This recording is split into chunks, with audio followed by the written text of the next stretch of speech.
What's going on, guys? I am Toy Hunter. If you are new to this channel, I do toy hunts, unboxings, the occasional comic book TV and movie review. Speaking of comic book TV and movie reviews, you can watch my latest review of Marvel's Runaways here at the Miniface Pod. So subscribe there and subscribe here and tap that bell so that way you get notified next time I drop a brand new video. Today I am finally unboxing the Toys R Us exclusive Marvel Legends A-Force box set. So I'm gonna give you guys a little tour around the box, and then I'm gonna break down what this video will entail. Here she is. This box is really beautiful. You got all 6 characters there on the side, all 6 characters there on the back. On the side again, back to the cover.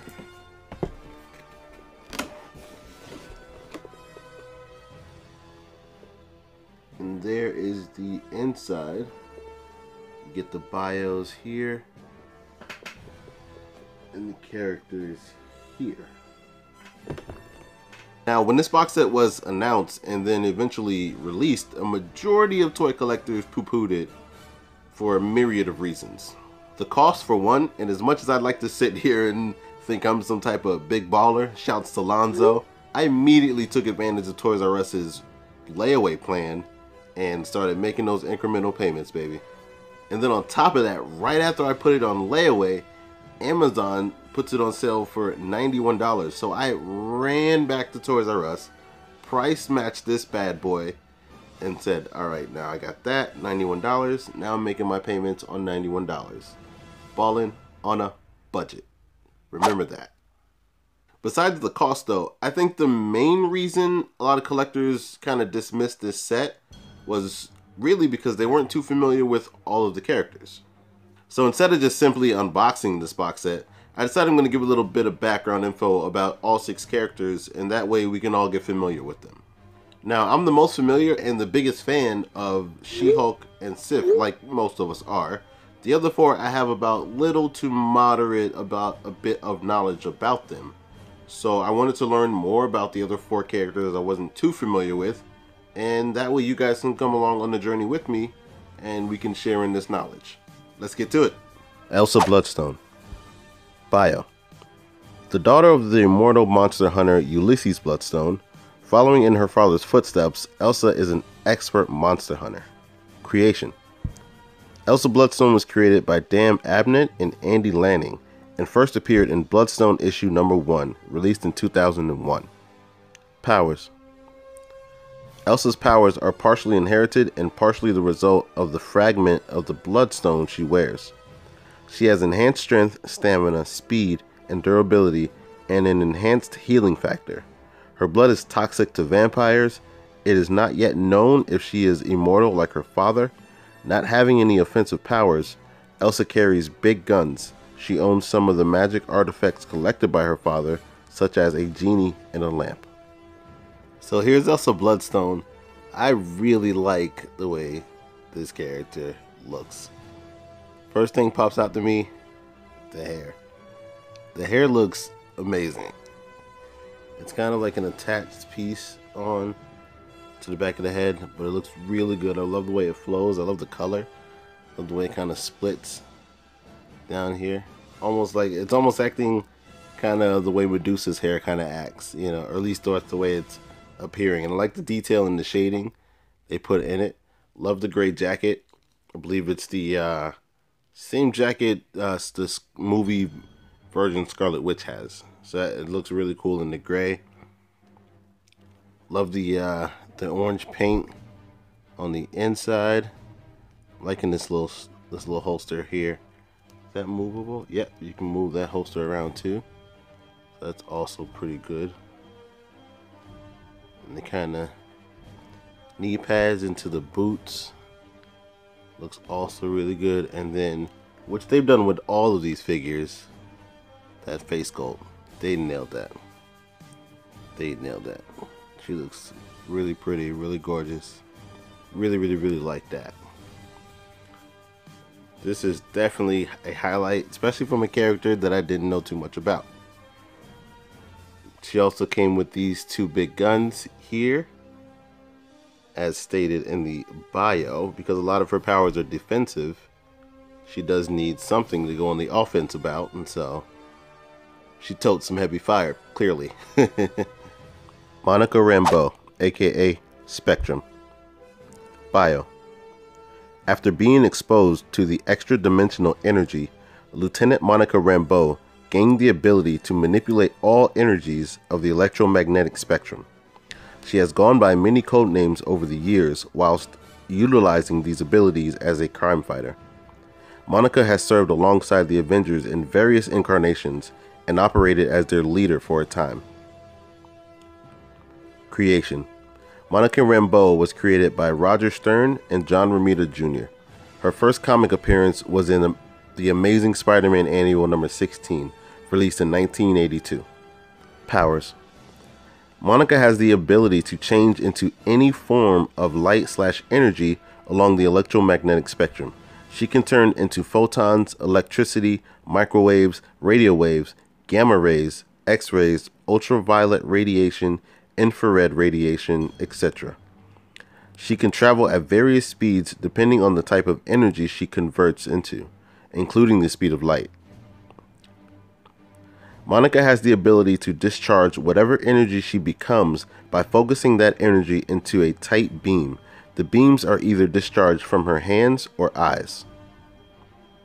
She can often mimic or absorb various energies when given enough time for analysis.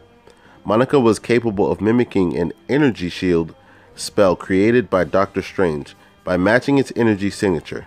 She can also absorb energy not common to the electromagnetic spectrum, such as when she replicated and drained the verdant, will-powered energies of an extra-dimensional Emerald Gladiator. Monica's abilities also allow her to shrink down into microscopic levels, which she utilizes to interact and disrupt various electronic interfaces. Monica is often intangible in many of her energy forms, which allows her to phase through solid matter and turn invisible. Here's Monica Rambeau. First thing pops out to me here, it's maybe a common theme, I don't know, but the hair. The hair again, I really love the dread look on her, and the white little headband there that kind of pushes it back. Looks really good. Her face sculpt is also very awesome.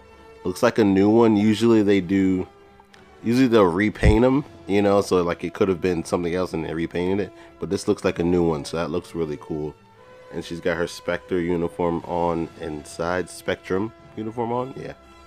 Spectrum is her name. She's got plenty of names. She's even been Captain Marvel a few times, as you know, as stated in the bio. But I really like this. Again, she's got the Scarlet Witch jacket as well. This is a really cool accessory, the jacket, when they add it to them. I mean, of course, if it fits the character, you don't just want to throw the jacket on anybody. But it's, I mean, it works. It seems to be pretty universal, whether it's this black color or it's the gray on the Elsa Bloodstone. But yeah, really like the way she looks. Really like the black jacket and then into the white gloves. Looks really cool. Just kind of plain paint, you know, for the pants.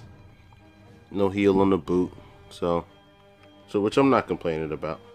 I really like this character. Really like the way she looks as well. Again, the standout for me on this is the hair. They nailed that. They nailed that. Singularity. Bio.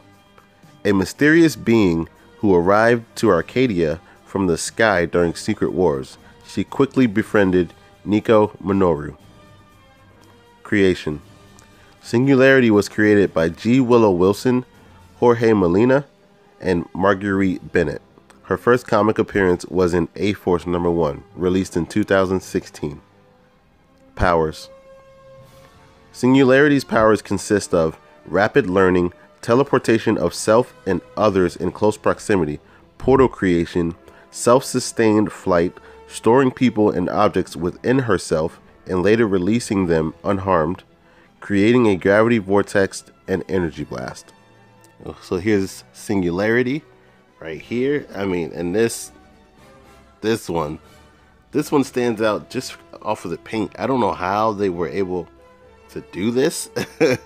I mean, the translucent blue and the glitter that flows all the way through it, and then that kind of heavier shade of purple, which is also like a kind of metallic looking purple. It's also in the back of the hair, and her hair looks freaking awesome. Look at that. Get a little shot of both sides there.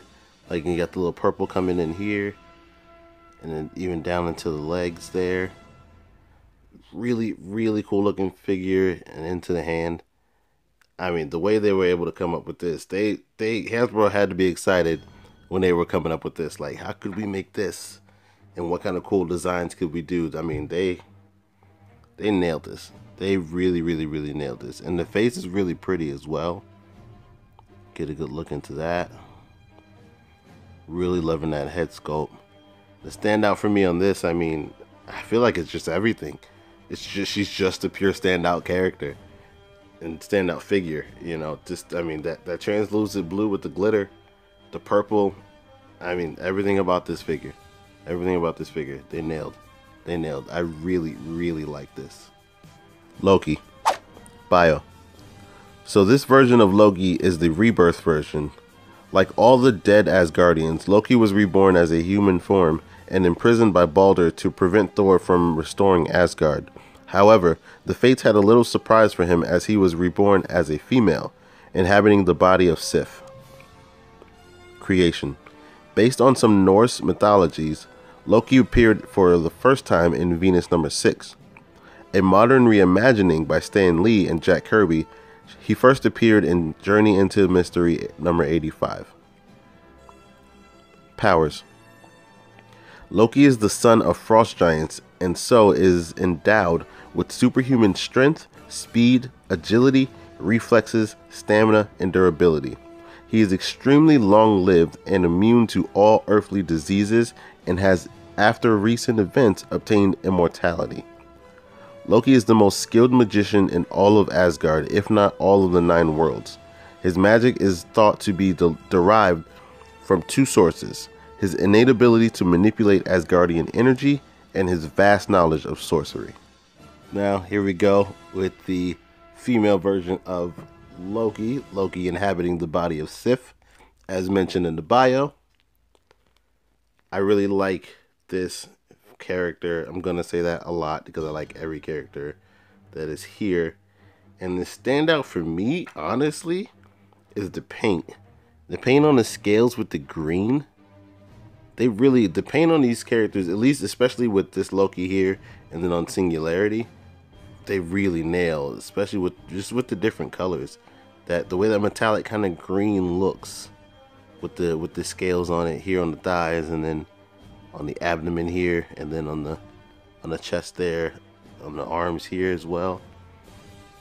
I like the cape. The only thing with the cape is the head pops off quite a bit once you're trying to adjust her in certain ways, you know. But the face sculpt looks really good. She is gorgeous. She's very, very gorgeous. I like the horns. I like how they look. They're not removable, but that's pretty cool. And I actually just noticed the detailing within the hair of the just the way it's kind of flowing. And then I don't even know what these are, the gold pieces that are within the hair. Those look really good too. But that face sculpt is, man, that is a gorgeous figure. I even like the way this kind of sits here as well. Just a really, really well made figure here for Loki. Again, another one I really just purely enjoyed looking at. Sif. Bio. The raven-haired shield maiden of Asgard and lover of Thor and Beta Ray Bill. Sif is a skilled warrior and staunch defender of the innocent, and an ally to the Warriors 3. Creation. Sif was adapted/created by writer Stan Lee and artist Jack Kirby, and first appeared in Journey into Mystery number 102, which was released in 1964. Powers. Sif is an Asgardian goddess, granting her the conventional physical attributes typical to her race, making her near ageless, immune to most types of conventional disease, and granting her superhuman levels of strength, speed, stamina, and a high level of resistance to energy. Here we are with Sif. I love this. I don't even know what the standout would be on this figure. I think it's just her. I think it's just Sif. You know what I mean? She's an amazing character. Huge fan of hers. Love when they gave her pretty much a single run of her own with Journey into the Mystery. They kind of took that over. Get Thor. It was in Thor, and then kind of for Journey into the Mystery, they gave it to Sif and let her kind of lead her own path. You know, within that title, and I really enjoyed that. That's when I became a really big fan of hers. But yeah, but back to this figure. Love the sword here. I think the one thing I really like is the height. I really like the height. Her compared to the other figures, she's on the taller side. Her and She-Hulk. I like the way the hair is. They really nailed the hair on basically every single one of these females. The hair, they've nailed the hair on all of them. Just the way they can get the hair to flow. This looks really cool. And she is a raven-haired female. Funny story, she used to be blonde, like way back in the day, but then Loki played some little kind of trick on her and got her to do some things that weren't worthy enough, and ended up cutting her hair off. And then when it grew back, it was black instead of the blonde that it was before. So that's kind of a little added sneak peek into the knowledge of Sif. But yeah, I like the paint designs on the outfit. Again, with Loki, with the cape, the head has more functions once you remove the cape, so that it helps that way. I just love the armored look to her. Again, the face sculpt nailed once again. I really looked when I was digging through, like I was looking at every single figure to make sure the paint apps on the faces were on point, because that's if I don't know if you I mean, you guys have watched me for a while. When I'm in there, you want the articulation to be well, and you want the figure to look right. For me though, the face has got to get nailed. That's a very big strong point of mine when I'm getting figures. You got to nail the face. And for this whole pack, this whole box set, they've nailed the face on all of these. And Sif is again, just not one of my favorite characters. Just they nailed her. I think this is the perfect representation of her. And she was, out of all this pack, even with the hesitancy of most collectors to get this pack, I think most people were like, man, I'll get that pack just based on Sif.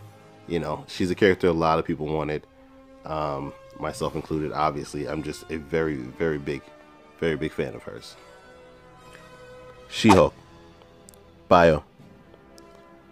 After being shot by mobsters, her cousin Bruce Banner, the Hulk, saved her life by giving her a last-minute blood transfusion of his own irradiated blood. From that point on, Jennifer Walters was able to transform into the sensational She-Hulk, a reoccurring member of the Avengers. Creation. Though Stan Lee is credited as the creator of She-Hulk, the character was not originally his idea. The initial reason for She-Hulk's creation was to gain exclusive rights to a female Hulk character. The idea was born during the 1970s run of the live-action Incredible Hulk television series.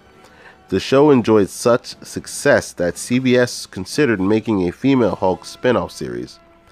If CBS had gone through with it, they would have owned the rights to She-Hulk, but Marvel got wind of their idea and acted quickly, getting Stan Lee to write the first issue of a She-Hulk comic book series with artist John Buscemi. Powers. As She-Hulk, her powers are similar to those of her powerful cousin, the Hulk. She has great superhuman strength, endurance, and healing abilities. Unlike the Hulk, she usually retains her intelligence and ability to transform between Jennifer Walters and She-Hulk. Rather than being triggered by anger, she can change at will. And here we are with She-Hulk, Miss Jennifer Walters. As I said with Sif, again, I like her height. You know. I mean, she is She-Hulk after all, right? So I think it fits perfect. I think she's scaled perfectly. Her outfit is fairly simple. The purple with the white, white linings, the white accents to it, into the white gloves. I like the way the arms The arms look, she doesn't look too built, but she does look, you know, more built than the average female character. I guess she could be maybe a little bit more, a little bit thicker. But you know, I can't complain. That face sculpt though, come on, man, come on, Hasbro, you did your thing. You did your thing on all 6 characters. On all 6 characters, Hasbro did their thing. And again with the hair, love the green accents within it, the detailing, the shading, the way it flows. You know what I mean? And again, she's a fairly simple character in design. So the green skin is fluid all the way through. Again, I think the standout on this would be her height, and then would also be her face sculpt. You know, again, I'm a very, you know, stickler when it comes to face sculpts, and I think they nailed that. All right, so this is how I have them displayed. I definitely recommend this pack. And I threw Medusa up there because, I mean, she's Medusa, and she looks cool. And she is technically a part of that original A-Force team, so she fits right in. Bunch of awesome characters. Definitely recommend this box set. Thanks for watching. Like, comment, share, subscribe, and follow everything, all of it. That's for you, MD Punk 13. For more content, go to toyhuntr.com. I am toyhuntr. See you on the hunt. Listen.